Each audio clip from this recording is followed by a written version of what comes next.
चलो भाई, hello everyone, कैसे हैं आप लोग। शुरू करेंगे। अभी तक हमारा फाउंडेशन चल रहा था। करीब हम लोगों ने 15-20 दिन फाउंडेशन पढ़ा। क्या क्या पढ़ा फाउंडेशन में? ट्रिग्नोमेट्री बहुत ज़रूरी थी, डेरिवेटिव्स बहुत ज़रूरी थे, इंटीग्रेशन बहुत ज़रूरी, डिफाइंड इंटीग्रेशन, और इन सभी के लेक्चर हमारे ग्रुप में पढ़े हुए हैं, बराबर है। इसके अलावा ग्राफ में स्ट्रेट लाइन, बाकी के ग्राफ जैसे जैसे काम आएंगे मैं बताऊंगा, लेकिन हमें अब चैप्टर शुरू कर देना चाहिए।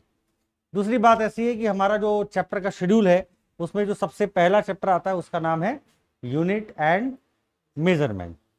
अब यूनिट एंड मेजरमेंट की अगर हम लोग बात करें तो यूनिट मेजरमेंट की अगर हम लोग बात करें कि जो पहला हमारा चैप्टर आता है, जैसा शेड्यूल है वैसा ही पढ़ाई करेंगे ना। So right now we have first chapter unit and measurement. डाल लीजिए हेडिंग, यूनिट एंड मेजरमेंट। सिर्फ एक चैप्टर नहीं है ये मान के चलें कि आपका पूरे सिलेबस का एक निचोड़ है। दूसरी बात, चाहे एडवांस का पेपर हो, नीट का पेपर हो, या जेडबलई का पेपर हो, मेंस का, सीटी का पेपर क्यों ना हो, हर बार इस चैप्टर में से सबसे पहला क्वेश्चन ही आ जाता है, बराबर है, एडवांस में भी। वैसे तो देखा जाए कि कई इंस्टीट्यूट में या वगैरह वगैरह जगह पर इस चैप्टर को बहुत ज्यादा इंपॉर्टेंस नहीं देते हैं, बराबर है, बट कई जगह पर बहुत अच्छा भी रिस्पॉन्ड करते हैं। बट ये बहुत ज्यादा इंपॉर्टेंट चैप्टर है। अगर आप ध्यान से देखें तो ये सिर्फ आपको यूनिट मेजरमेंट नहीं सिखाता है कुछ स्पेसिफिक चीजें, बल्कि आपको बहुत सारी इंफॉर्मेशन भी देता है। पूरे 11-12 सिलेबस के बारे में बताता है, बराबर है कि नहीं, सब कुछ बताएगा आपको। लेकिन उसके लिए हमें बहुत धीरे धीरे इसके ऊपर काम करना पड़ेगा। ये बात अलग है कि सीखने के बाद जब दोबारा कभी रिवीजन होगा तो इस चैप्टर को पढ़ने के लिए ज्यादा से ज्यादा 4 दिन की जरूरत पड़ती है। लेकिन अभी फिलहाल मैं इसको लंबा यानी कम से कम 15 दिन पढ़ाऊंगा, बराबर है, आराम से धीरे धीरे। ये अच्छा तो सब अच्छा। 2 चैप्टर बहुत इंपॉर्टेंट है, पहला ये और दूसरा वेक्टर और तीसरा काइनेमेटिक्स जो शुरुआत की होती है जिसमें 1D 2D आता है, बराबर है। ये अगर आ गया तो समझ लो फिजिक्स में काम हो गया। वैसे बेसिक मैंने पढ़ाई दिया है, लेक्चर्स हैं, जिसको परेशानी होती है बार बार उसको रिपीटेशन देखें, आधा आधा घंटे के लेक्चर्स हैं, बराबर कि नहीं, तो आपको अच्छा लगेगा। तो चलिए शुरू करते हैं। पहले एक कहानी से हम लोग शुरू करेंगे, ठीक है। कहानी क्या है आओ चेक करते हैं। पहले के जमाने में एक पिक्चर आई थी, आपने देखा होगा। मैं आपको बताता हूं, एक पिक्चर आई थी मोहनजोदाड़ो। देखा आप लोगों ने? मोहनजोदाड़ो पिक्चर में आपने देखा होगा कि वो पुरानी बहुत पहले की कहानियों को उसमें दिखाया गया है। तो पहले के जमाने में क्या होता था कि पैसे नहीं होते थे, यानी कि पैसे से एक्सचेंज नहीं होता था, बराबर है। तो उस जमाने में वो क्या करते थे कि एक डिसाइड करते थे कि आज के दिन हमारे यहाँ एक मार्केट लगेगा और उस मार्केट के दिन हम लोग आपस में एक्सचेंज करेंगे, बराबर है। तो जब मार्केट में एक्सचेंज होती थी तो कोई किसान होता था तो गेहूं लेके आता था, कोई कपास लेके आता था, कोई चीनी लेके आ रहा है, गुड़ लेके आ रहा है, कोई बकरी लेके आ रहा है, कोई गाय लेके आ रहा है, कोई भैंस लेके आ रहा है। जिसके यहाँ पर जो सुविधा ज्यादा है वो चीज मार्केट में लेके आता था। अब होता क्या था कि वहां डिसाइड होता था कि भाई अगर आपके पास घर में कपास नहीं है तो वो कपास क्या करेगा, दूसरे से लेगा, और जो उसके पास सामान है वो दूसरे को देगा। तो ये डिमांड और सप्लाई का मैटर था। लेकिन मान लो लास्ट लास्ट तक कपास मार्केट में बचा ही नहीं और 15 लोग खरीदने वाले हैं। तो आपको मालूम है कि उसको समझ में आ जाएगा 15 लोग खरीदने वाले हैं और कपास मेरे पास कम है, डिमांड ज्यादा है, तो अचानक से वो रेट को बढ़ा देगा, बराबर है। अचानक से वो रेट को बढ़ाएगा तो कॉमन सी बात है, हमें परेशानी होगी, बराबर है। यानी जो वैल्यू उसकी है उससे कम वैल्यू पर हमें चीजों को खरीदना, ज्यादा वैल्यू पर खरीदना पड़ेगा, बराबर है, सस्ता नहीं मिलेगा। ये प्रॉब्लम बहुत दिनों तक चलती रही, राजाओं महाराजाओं के जमाने में यही सब होता रहा। अब इस प्रॉब्लम को शॉर्ट करने के लिए या हम आयात निर्यात करते हैं देशों के साथ, तो चैप्टर की शुरुआत हुई, नाम क्या है, कमिटी हुई देशों की, कंट्रीज की, कि चलो डिसाइड करते हैं। हम डिसाइड करते हैं कि एक्चुअली 1 किलोग्राम क्या लेना है, एक्चुअली 1 मीटर क्या होता है, एक्चुअली में 1 सेकंड को कैसे डिफाइन करेंगे, एक एम्पियर क्या होता है, एक आर्मस्ट्रॉन्ग क्या होगा, एक रेडियन क्या होगा, एक स्टेरेडियन क्या होगा, एक केल्विन क्या होगा। यानी हमने डिसाइड कर लिया, बराबर है, कि चलो भाई स्टैंडर्ड 1 किलोग्राम ये है, मान लिया, जैसे इसको 1 किलोग्राम मान लिया, और हर कंट्री अब इसी को ही 1 किलोग्राम मानेगी, बराबर है, 100%। इससे एक्सचेंज करने में दिक्कत नहीं होगा, समस्या खत्म हो जाएगी, बराबर, मजा आ गया। अब इस समस्या को दूर करने के लिए अगर हम देखें तो मैटर क्या है हमारे पास में। अब इस समस्या को दूर करने के लिए मीटिंग हुई और डिसाइड हुआ कि चलो भाई सब लोग क्या करें, डिसाइड करें और हम एक सिस्टम बनाएं। तो एक पूरा एक सिस्टम बनाया गया, बराबर है। तो सबसे पहले डिसाइड किया कि ये जो सिस्टम है वो सिर्फ और सिर्फ वैलिड होगा फिजिकल क्वांटिटीज के लिए। किसके लिए बेटा? फिजिकल क्वांटिटीज के लिए। बहुत बढ़िया। अब पहला क्वेश्चन आता है कि what do you mean by this physical quantities. तो फिजिकल क्वांटिटी मतलब जिसको आप मेजर कर सकते हैं। क्या कर सकते हैं? मेजर कर सकते हैं। तो यानी कि जो क्वांटिटीज को आप मेजर कर सकते हैं उनका नाम हमने क्या दे दिया, बोलो? Physical quantity. जैसे लेंथ को आप मेजर कर सकते हैं, मास को मेजर कर सकते हैं, टाइम को मेजर कर सकते हैं, करंट को मेजर कर सकते हैं, एंगल को मेजर कर सकते हैं। तो ये सब फिजिकल क्वांटिटीज है। एरिया, फोर्स, टॉर्क, ये वो सब। तो किसको नहीं कर सकते? कितना गुस्सा आया, बराबर है। अब कितना गुस्सा आया कैसे कैलकुलेशन करेंगे? तुम्हारे अंदर कितनी खुशी हुई 10th के रिजल्ट को देख के, कैसे पता करें? कोई पैरामीटर नहीं है, बराबर है। कितना चिड़चिड़ कर रहे हैं, अब इसका आंसर मेरे पास नहीं दे सकता मैं, नहीं कैलकुलेशन है मेरे पास में, बराबर है। कितनी खुशी है, कितना गुस्सा है, कितना अच्छा लग रहा है, कितना बुरा लग रहा है, उसने बोला तो कितना बुरा लगा, उसने कुछ बोला तो कितना बुरा लगा, कितना अच्छा लगा, क्या फील कर रहे हैं, ये सब हमारे हाथ में नहीं है। तो जिसको हम कैलकुलेट कर सकते हैं वो सब क्या है? फिजिकल क्वांटिटीज है, बराबर है। सब length, kilogram, mass, time, current, temperature, area, velocity, speed, acceleration, impulse, force, torque, kinetic energy, potential energy, total energy, binding energy, बराबर है।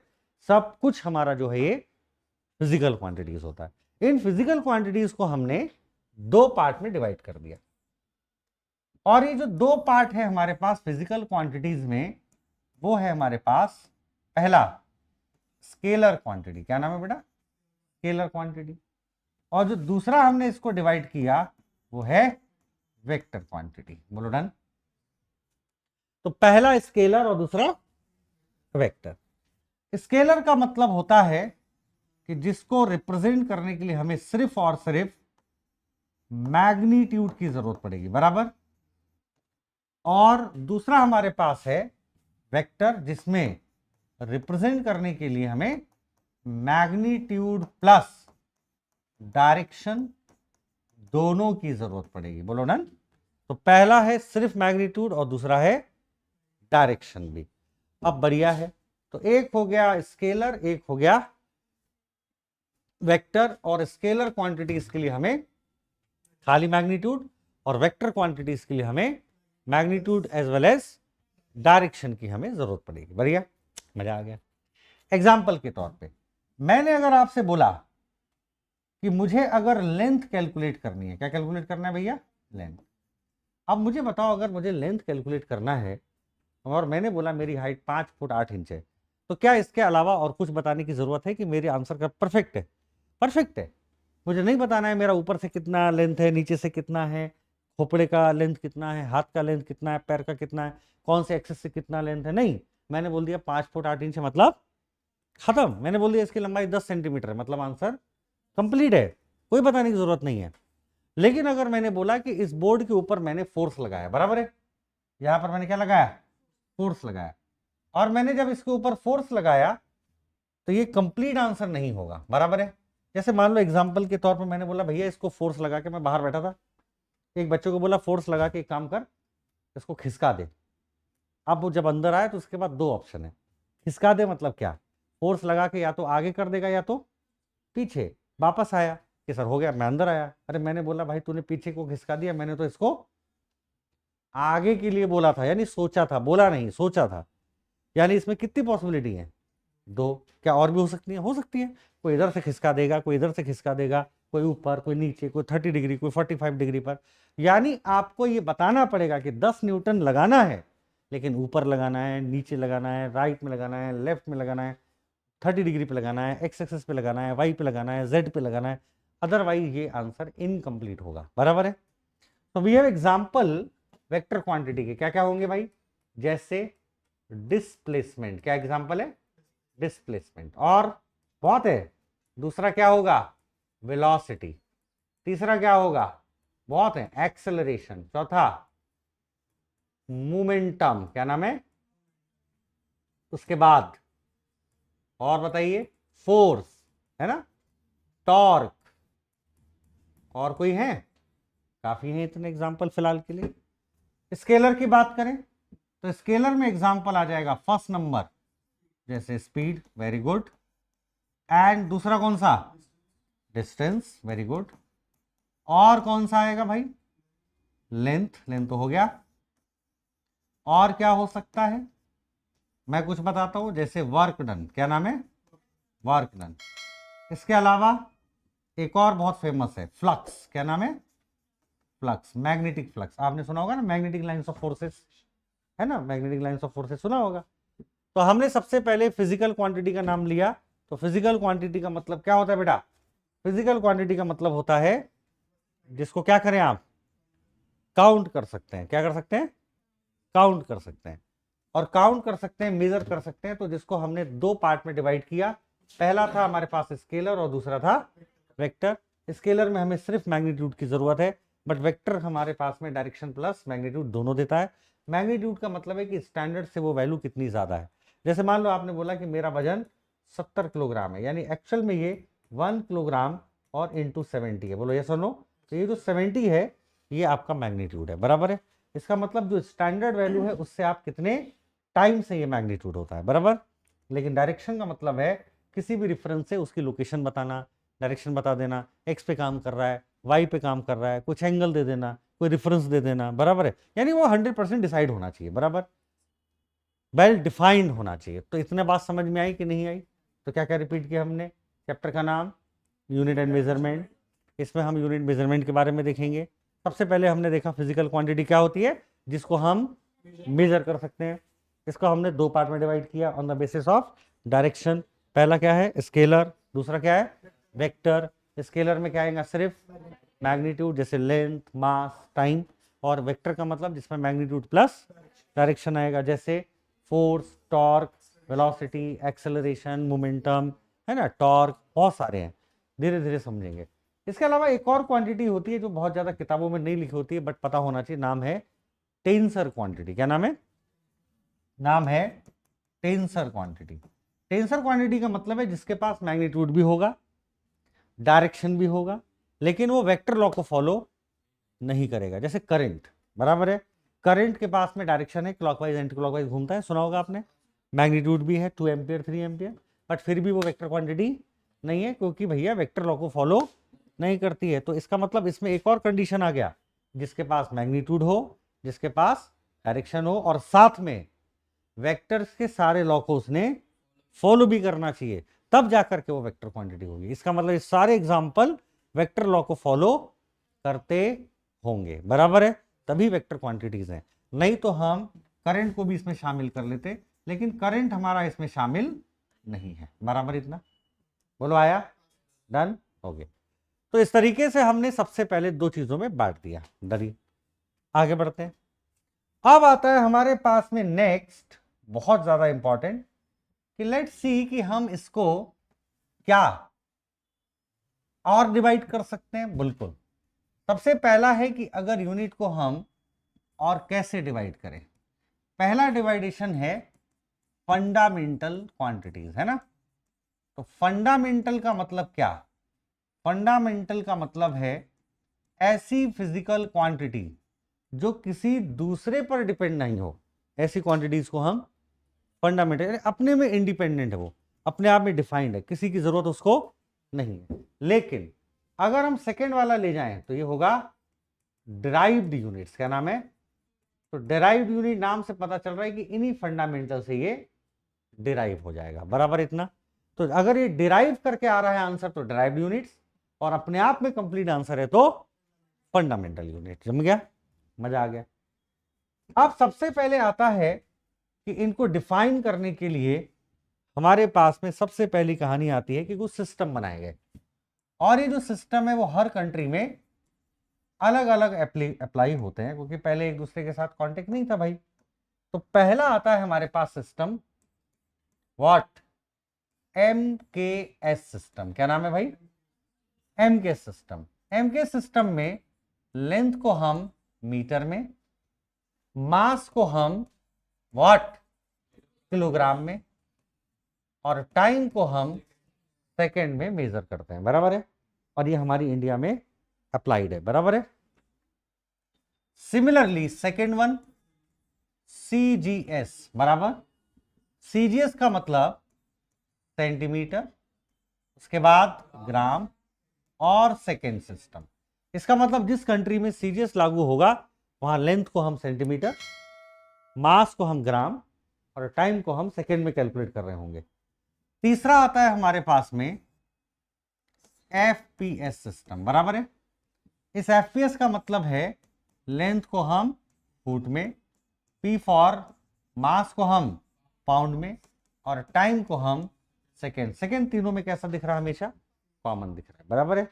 तो इस चीज को आपको ध्यान रखना है कि सबसे पहले 3 सिस्टम बनाए गए, और इन 3 सिस्टम में सबसे इंपॉर्टेंट क्या है? पहला वाला MKS, दूसरा वाला CGS और तीसरा वाला FPS। पहला है metre kilogram second, centimetre gram second और फुट पाउंड सेकेंड। बोलो डन।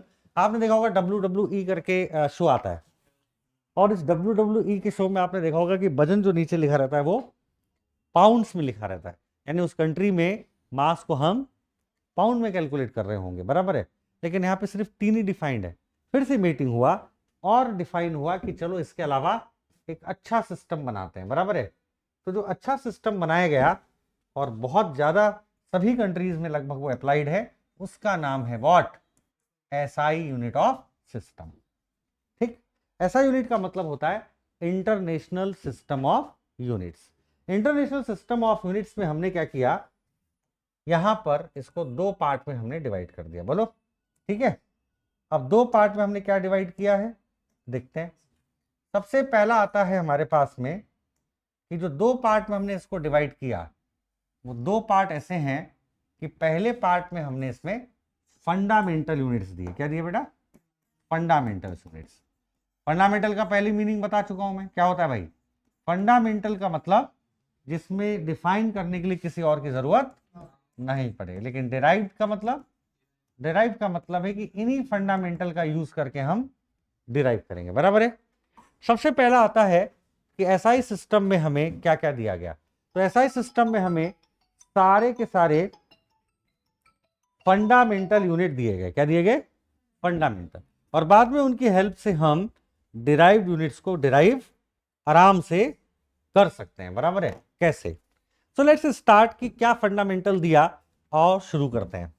सबसे पहला इन्होंने दिया, सबसे पहला इन्होंने दिया, आइए देखते हैं। तो फंडामेंटल में यूनिट में सबसे पहले इन्होंने टोटल 7 फंडामेंटल यूनिट्स दिए। कितने बेटा? 7। और 2 इन्होंने, नहीं, 2 इन्होंने सप्लीमेंट्री यूनिट्स दिए, बराबर है। कॉम्प्लीमेंट्री सप्लीमेंट्री कुछ भी बोल सकते हैं आप। कैसा? सप्लीमेंट्री। इसका मतलब ये हुआ कि 7 फंडामेंटल कौन कौन सा और 2 सप्लीमेंट्री कौन कौन सा। आइए देखते हैं। तो 7 फंडामेंटल में, 7 फंडामेंटल में कौन कौन सा आता है भाई? आओ देखो। 7 फंडामेंटल में पहला लेंथ आएगा। क्या आएगा भैया? लेंथ। लेंथ का मतलब है कि ऑब्वियसली लेंथ के बिना तो कहीं काम नहीं चलता, बराबर है। असली चैप्टर शुरू होगा ये डायमेंशन से, जो एंट्रेंस में काम आता है। तब तक हम थोड़ा जल्दी जल्दी करेंगे, क्योंकि तो ऐसा नहीं कि आप पहली बार पढ़ रहे हैं, बराबर है कि नहीं, ऑलरेडी आता है आपको। तो पहला हो गया कौन सा? लेंथ।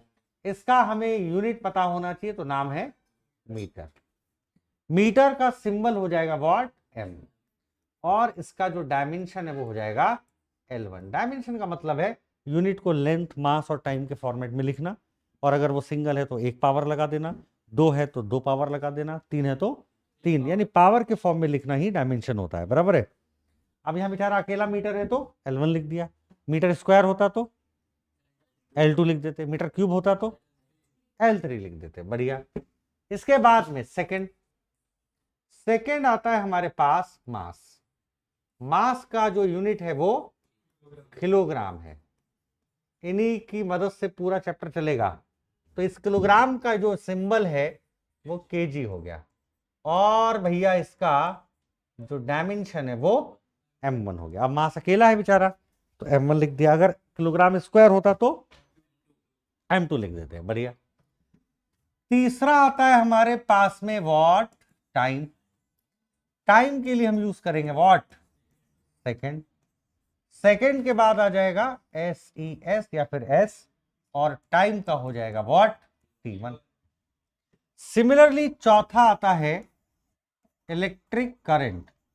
इलेक्ट्रिक करंट के ऊपर तो आपका 10th में चैप्टर भी था। करंट का यूनिट होता है एम्पियर, बढ़िया। अच्छा, इन सब की डिफिनीशंस भी पढ़ेंगे बाद में हम, है ना।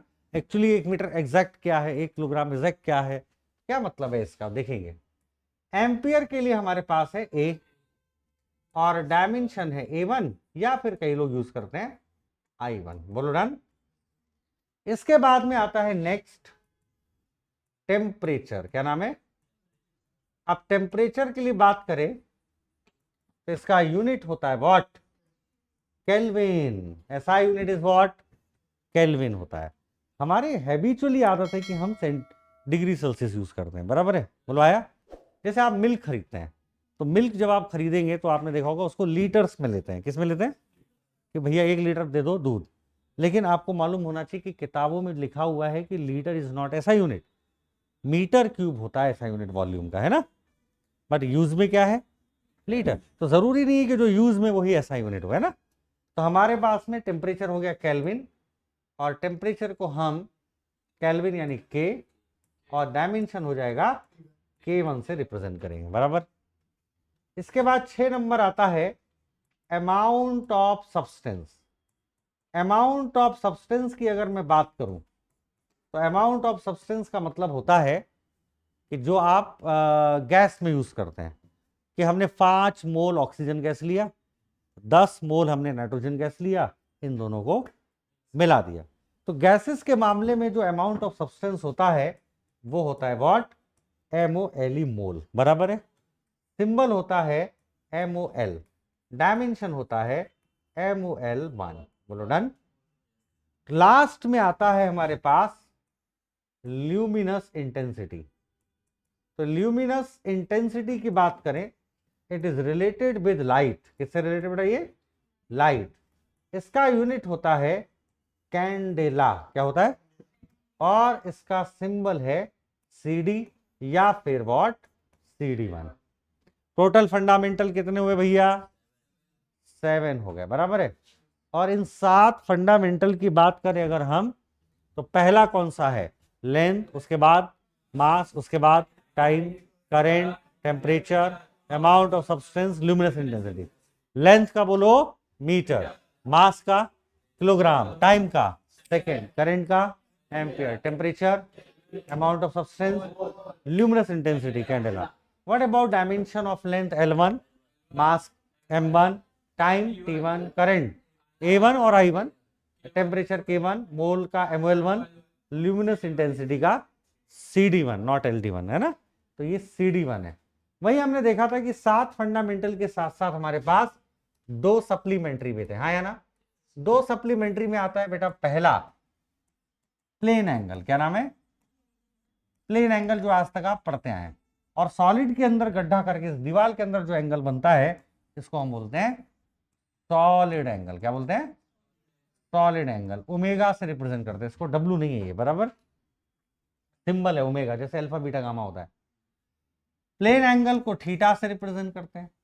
तो ऑब्वियसली बात है इसका जो यूनिट है वो रेडियन होता है। क्या होता है? रेडियन। इसका यूनिट होता है व्हाट, रेडियन। ऐसा यूनिट इज रेडियन। बट आपको पता है इसका कोई डायमेंशन नहीं होता। क्यों नहीं होगा? सोचते हैं। अगर आप ध्यान से देखें तो एंगल का मतलब है कुछ सर्कल का ऐसा पार्ट। बोलो डन। ये S आर्क लेंथ, ये रेडियस R। तो रिलेशन मैंने आपको ट्रिग्नोमेट्री में पढ़ाया था, S इक्वल टू क्या होता है, R इंटू थीटा। डन। तो यहाँ पे जो थीटा होगा वो क्या हो जाएगा, एस अपॉन आर। तो आपको मालूम है कि एस यानी ये लेंथ, तो ये मीटर में होगा, रेडियस भी मीटर में होगा, मीटर मीटर कैंसिल, सही है। तो आपको क्या पता चला कि ये भाई साहब का कोई भी डायमेंशन नहीं होगा। तो याद रखना है कि थीटा का कोई डायमेंशन नहीं होता, या दुनिया के किसी भी रेशो का कभी डायमेंशन नहीं होगा। इसका मतलब साइन का भी नहीं होगा, कॉस का भी, टेन का भी, सेक का भी, कॉट का भी, कोसेक का भी नहीं होगा, क्योंकि ये सब रेशियो है। रेशियो का कभी डायमेंशन नहीं होगा। क्यों नहीं होगा, ऊपर मीटर नीचे मीटर, ऊपर किलोग्राम नीचे किलोग्राम, जो भी होगा वो सब ऊपर नीचे होगा, कैंसिल हो जाएगा। सॉलिड एंगल का ओमेगा, ओमेगा भी हमेशा कांस्टेंट होता है, जैसे एंगल बनाएगा 4 पाई वगैरह वगैरह। तो याद रखना है कोई भी दुनिया का एंगल हो, कोई डायमेंशन नहीं होता है, बट इसका यूनिट होता है क्या, एस आर। इसको बोलते हैं स्टेरेडियन। क्या नाम है, स्टेरेडियन, ठीक है बेटा। और अब मुद्दा आता है कि इन दोनों से मिलके टोटल कितने हुए, वो 7 और ये 2, तो 7 और 2 मिला के, अब ये 9 को मिला करके दुनिया भर की यूनिट, दुनिया भर के डायमेंशन आप प्रूफ कर सकते हैं। अब इन 9 के अलावा किसी की जरूरत नहीं पड़ेगी, बराबर है। इसलिए इनका नाम क्या रखा हमने, फंडामेंटल, बराबर। क्या नाम रखा है, और ये सब ऐसा यूनिट में आते हैं। तो क्या डिराइव यूनिट ऐसा यूनिट में नहीं आता है, आता है, लेकिन वो फंडामेंटल नहीं है, वो क्या है, डिराइव्ड यूनिट से, बराबर है। तो डिराइव्ड मतलब इनसे डिराइव होने वाला, बराबर है। जमा कि नहीं, एक बार रिपीट करते हैं, फटाफट देखो। सबसे पहली जो हमने शुरुआत की, चैप्टर का नाम यूनिट मेजरमेंट, सबसे पहला टॉपिक फिजिकल क्वांटिटी। इसको हमने 2 पार्ट में बांटा, स्केलर और स्केलर यानी सिर्फ मैग्नीट्यूड, और वेक्टर यानी मैग्नीट्यूड प्लस डायरेक्शन। ये सारे एग्जाम्पल वेक्टर के, ये सारे एग्जाम्पल स्केलर के। इसके बाद में फिर हमने देखा कि इन यूनिट्स को हम और 2 पार्ट में बांट सकते हैं, फंडामेंटल और डिराइव। फंडामेंटल जो अपने आप में ही कंप्लीट आंसर होगा, और डिराइव मतलब इनसे हम इसको डिराइव करेंगे। इसके अलावा हमारे पास है कि 3 टाइप के सिस्टम बनाए गए पहले, एमकेएस, सीजीएस, एफपीएस। एमकेएस में एम फॉर मीटर एंड के for kilogram, S for second. CGS मतलब सेंटीमीटर, ग्राम और सेकेंड। एफपीएस मतलब फुट, पाउंड और सेकेंड। सिमिलरली हमारे पास में एसआई बनाया गया सिस्टम, इसका फुल नाम है international system of units. International system of unit में हमारे पास 2 सेक्शन है, पहला फंडामेंटल और दूसरा सप्लीमेंट्री यूनिट्स। फंडामेंटल हमने 7 दिए और सप्लीमेंट्री हमने 2 दिए। इन फंडामेंटल में हमारे पास सबसे पहला क्या है, लेंथ, दूसरा मास, तीसरा टाइम, चौथा करंट, पांचवा टेम्परेचर, छठवा amount of substance, and seventh one is luminous intensity. Length का यूनिट हो गया metre, kilogram, second, ampere, kelvin, mole, candela. और डायमेंशन की बात करें तो लेंथ अकेला तो L1, M1, T1, A1, K1, ML1 और CD1। बट किसी भी हालत में एंगल का कभी कोई डायमेंशन नहीं होगा, यूनिट हो सकती है, बराबर है। तो इसका मतलब ऐसी भी फिजिकल क्वांटिटी जिनका डायमेंशन क्या है, 0, बट उनका यूनिट है, बराबर है। तो हमारे पास प्लेन एंगल थीटा और यूनिट होता है रेडियन, और इसका यूनिट स्टेरेडियन। इसका रिप्रेजेंटेशन एसआर, उसका रिप्रेजेंटेशन थीटा। बट दोनों किसी केसेस में डायमेंशन नहीं होगा, ना लेंथ, ना मास और ना ही टाइम। बात समझ में आ गई। यहां से अब कार्यक्रम शुरू होगा डिराइव्ड यूनिट्स का। क्या होगा, डिराइव्ड यूनिट्स का। और डिराइव्ड यूनिट्स का शुरू होने के बाद हम लोग आगे बढ़ेंगे, समझ में। तो बाद में आप इसको लिखते कैसे, कैसे लिखते हैं, लिख लेते हैं। तो हमारे पास में शुरू करते हैं डिराइव्ड यूनिट्स, है ना। तो सबसे पहला आता है, आइए शुरू करते हैं, बड़ा मजेदार है। तो चलिए शुरू करते हैं पहला डिराइव यूनिट्स, एक एक करके बड़े आराम से। यहां से हमारा मेन चीज चालू होता है, बोलो ठीक है। डिराइव्ड फिजिकल क्वांटिटी लिखना अच्छा होगा, है ना। डिराइव्ड फिजिकल, क्या बोले बेटा, जाना है क्या, कितने बजे जाना है, कितने बजे, कहाँ पे 5 बजे जाना है, वाह 7 बजे प्रोग्राम है 6 बजे क्या, अच्छा तो ये कल करेंगे क्या, अच्छा तो ये 20 दिन का है, थोड़ा सा, चल तो डिराइव्ड फिजिकल क्वांटिटी में 2-4 देख लेते हैं। डन, आ जाओ। पहला डिराइव्ड यूनिट्स में आएगा सबसे पहला, बहुत ही प्यारा एरिया। बहुत ध्यान से समझना, आप यहां से, यहीं से मेन चैप्टर शुरू होता है, ठीक है। तो पहला आता है एरिया। हमें 3 चीजें पता करनी है हर बार। पहला फॉर्मूला क्या है, दूसरा यूनिट क्या है, तीसरा डायमेंशन निकाल के दिखा दो, गेम खत्म। इससे क्या क्या फायदा हुआ, फॉर्मूला पता चल गया, सिंबल पता चल गया, बराबर है कि एक्सेलरेशन को ए लिखते हैं, इंपल्स को पी लिखते, मोमेंटम को पी लिखते हैं, और तीसरा फॉर्मूला, और चौथा डायमेंशन, और साथ में यूनिट भी पता चल गया। तो एक साथ सारी इंफॉर्मेशन आपको पता चल रही है, तो ये आगे जाके बहुत काम आता है, बराबर है। तो एरिया की बात करें तो सबको पता है कि ये लेंथ इनटू विड्थ के बराबर होता है। बोलो डन, मजा आया। सबसे पहला आता है यूनिट, तो लेंथ हम काय में नापेंगे, मीटर। विड्थ किलोग्राम में कि मीटर में, ये भी मीटर में, बराबर कि नहीं। चाहे लेंथ हो, विड्थ हो, रेडियस हो, हाइट हो, ये सब मीटर में। मीटर मीटर का मल्टीप्लाई करेंगे तो मीटर स्क्वायर हो जाएगा। पहले 1 मीटर था तो L1, तो इसका डायमेंशन हो जाएगा L2, क्योंकि यहां पर 2 मीटर है, बराबर है, नहीं जमा।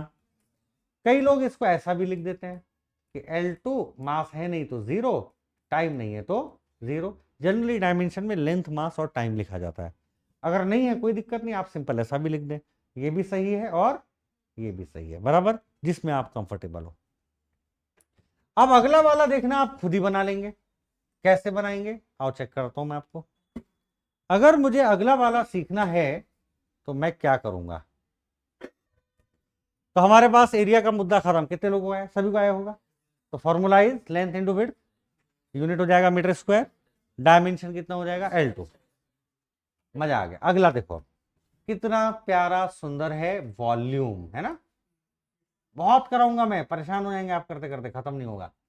वॉल्यूम का मतलब है length into width into height. बढ़िया।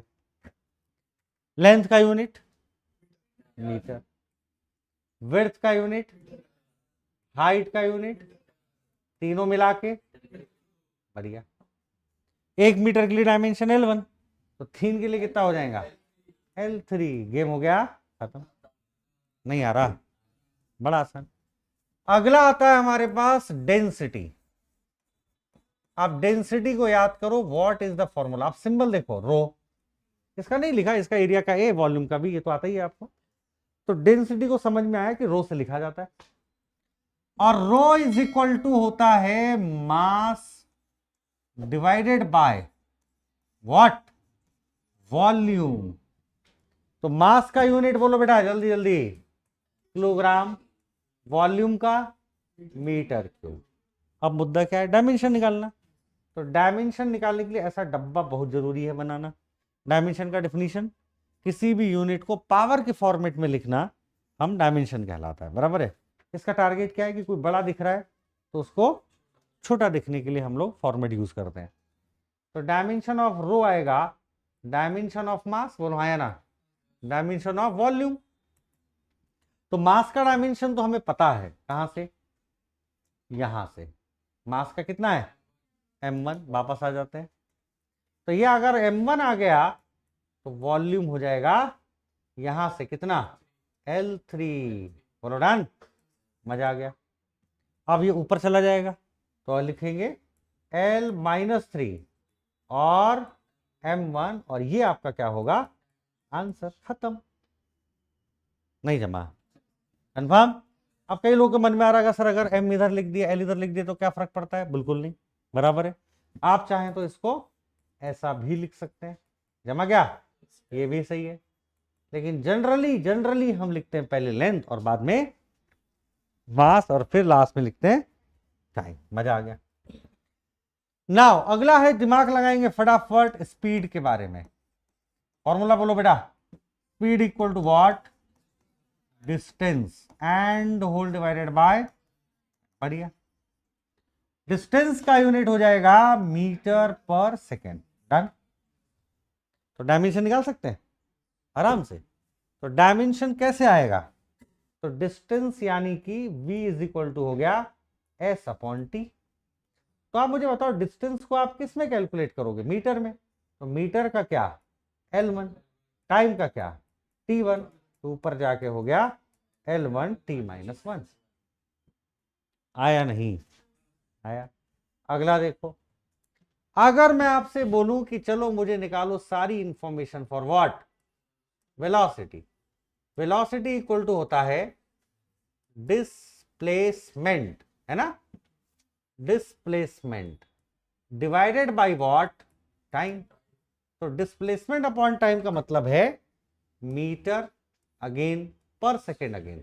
तो मीटर पर सेकेंड का मतलब फिर से वही कहानी, वो L1 और नीचे वाला T1 ऊपर जाके, हाँ तो L1 नीचे वाला T1 ऊपर जाएगा तो L1 T-1। गेम हो गया ओवर। क्या समझ में आई बात? फोर्स वर्कडन तक के कराऊंगा और वर्कडन तक के एकदम याद होके लाना है आपको, ठीक है। बाकी कोई याद नहीं करने की जरूरत है, जितने भी कराऊंगा 50-60 उसमें सिर्फ आपको वर्कडन तक के याद होना, 4-5 बराबर। वेलोसिटी के बाद आता है एक्सेलरेशन। अब एक्सेलरेशन का मतलब change in velocity upon change in time. Change से कोई फर्क नहीं पड़ता है, वेलोसिटी का यूनिट आएगा। तो हमारे पास आया इसका यूनिट मीटर पर सेकेंड स्क्वायर बराबर। तो डायमेंशन किसका आएगा, वेलोसिटी का। चेंज से कोई फर्क नहीं पड़ता। अरे भाई 4 किलोग्राम मैंगो लाए, चेंज करके 2 किलोग्राम बचे मैंगो, तो मैंगो ही बचा ना। नहीं समझा आप, मैंगो की तो प्रॉपर्टी मैंगो ही रहेगी ना, उसको कम करने से थोड़ा संतरा बन जाएगा। तो यहां पर वेलोसिटी का डायमेंशन पहले से पता है कितना है, L1 T-1 बराबर, और टाइम का कितना हो गया T1। तो आप मुझे बताओ इसको मैं और क्या लिख सकता हूं बेटा, कम ऑन, इसको और क्या लिख सकते हैं हम, L1 T-2 बराबर। तो ये आ गया L1 और ऊपर वाला -1 नीचे जाएगा ना ऊपर, तो बचा L1 T-2। बढ़िया। नेक्स्ट आता है हमारे पास फोर्स। तो फोर्स यानी कि F, है ना, फोर्स का यूनिट होता है न्यूटन। पूरा नाम लिख, सिर्फ सिंबल बनाना है तो कैपिटल, और पूरा नाम लिखना है तो स्मॉल से शुरू करते हैं। डन। ये सब बातें भी ध्यान रखनी है फिजिक्स में बराबर। तो खाली न्यूटन का सिंबल तो कैपिटल N, और पूरा लिखना है तो छोटा, बराबर है। तो force equal to what, mass into acceleration. Unit newton हो गया। डायमेंशन की बात करते हैं, तो क्या यह डायमेंशन ऑफ मास आएगा, और बाजू में डायमेंशन ऑफ एक्सेलरेशन। क्या मास का डायमेंशन हमें पता है m1, और एक्सेलरेशन का पता है L1 T-2। अब तीनों लिख लेंगे। पहले लेंथ मुझे अच्छा लगता है m1 T-2। हो सकता है किसी किताब में पहले m1 लिखा हो बाद में L1 लिखा हो, तो उसको गलत नहीं मानेंगे और ना हमारा गलत मानेंगे, ये बिल्कुल सही है। तो लास्ट वाला वर्क डन बचा, ये मैं आपको देता हूं। मुझे जल्दी से बताओ वर्क डन की सारी इंफॉर्मेशन राइट नाउ क्या होगी रफ में। Come on, what is the unit, formula and dimension of work done. जो लोग ऑनलाइन देख रहे हैं वो लोग भी बताएं। तो हमारे पास अगर वर्क डन की सारी इंफॉर्मेशन आपको चाहिए, बराबर बेटा, तो वर्क डन की अगर सारी इंफॉर्मेशन आपको चाहिए तो आसान है ना।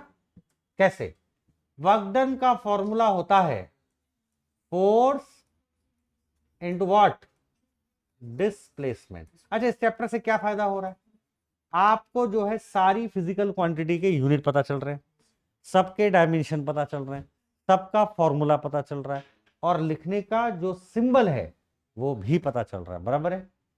तो वर्क डन यानी W। तो यूनिट इसका क्या होता है, बोलो ऐसा यूनिट, जूल, साइंटिस्ट के नाम पे। देखो मैंने पूरा लिखा है नाम तो स्मॉल से लिखा है, लेकिन सिर्फ सिंबल बनाएंगे तो कैपिटल। अभी छोटी छोटी बातें कहाँ मिलेगी, जल्दी इंफॉर्मेशन निकल जाएगी, पता होना, लेकिन परफेक्ट होना है हमें। तो वर्क डन का डायमेंशन यानी फोर्स का डायमेंशन इनटू व्हाट, डिस्प्लेसमेंट का। अब अगर फोर्स का याद है तो अच्छी बात है, नहीं याद है तो उसको शॉर्ट कर सकते हैं आप। तो फिलहाल तो मैं रिकमेंड करता हूं सभी को कि वर्क डन तक के डायमेंशन हमें याद होना चाहिए, बाकी नहीं याद हुए तो भी चलेगा। तो फोर्स का कितना बोलो, यहां लिखा है L1 M1 T-2, और यहां पर L1 1 + 1 मिला के L2 M1 T-2। इतने डायमेंशन आपको याद करने हैं। Area, volume, density, speed, velocity, acceleration, force, work done. इसमें से एरिया, वॉल्यूम, डेंसिटी ये सब तो याद ही नहीं करना पड़ेगा। तो मेन क्या बचा? Velocity, acceleration, force, work done, यानी टोटल 4 याद करने हैं। याद नहीं, थोड़ा 1-2 बार पढ़ेंगे तो वो खुद ही याद हो जाएंगे। थोड़ा फॉर्मूले से रिलेट करेंगे, दिमाग में कैलकुलेशन करेंगे, ऑटोमेटिकली आंसर आ जाएगा। बराबर है? आप अच्छे हैं ही, आपने 10th में प्रूफ कर ही दिया है, फिलहाल उसका कोई टेंशन नहीं है। तो चलिए बताइए, what is dimension of speed या फिर वेलोसिटी? L1 T-1। अब इसमें फोर्स में, एक्सेलरेशन में एक और टी बढ़ जाएगा, तो आ जाएगा हमारे पास L1 T-2। अब फोर्स का फॉर्मूला मास इंटू एक्सेलरेशन, तो एक्सेलरेशन तो वही है, खाली मास इंट्रोड्यूस कर दो, तो L1 M1 T-2, यानी यही फॉर्मूला लेना है, m घुसा देना है। बोलो आया? वर्क डन में क्या है? फोर्स वही, खाली s और आ जाएगा, तो जो 1 की जगह है वो 2 हो जाएगा, तो L2 M1। अब बताओ, याद हो गया होगा तो वेलोसिटी बोलो L1 T-1। एक्सेलरेशन में एक और इंट्रोड्यूस करेंगे, टाइम T-2। फोर्स में मास इंट्रोड्यूस करेंगे L1 M1 T-2। Work done में डिस्प्लेसमेंट इंट्रोड्यूस करेंगे L2 M1 T-2। बोलो नहीं याद हुआ? हो गया। तो वेलोसिटी का L1 T-1, acceleration L1 T-2, force L1 M1 T-2 और work done L2 M1 T-2। तो बढ़िया है। इसके आगे के जितने फिजिकल क्वांटिटीज हैं कंटिन्यू हम लोग प्रूफ करते जाएंगे। मुझे लग रहा है आपको आज का लेक्चर समझ में आया होगा। ऑनलाइन जो भी देख रहे हैं वो भी कमेंट करके बताएं। बहुत बहुत शुक्रिया आपका, थैंक यू वेरी मच। इसका सेकेंड पार्ट का वेट करें। ये जो हम लोगों ने पढ़ा है आज, ये क्या है? चैप्टर का नाम यूनिट एंड मेजरमेंट। कितना लेक्चर हुआ इसका आज? फर्स्ट लेक्चर हुआ है। मेरा नाम है गौरव सर और हम नागपुर से काम कर रहे हैं। बहुत बहुत शुक्रिया आपका, thank you very much, take care, मिलते हैं कल।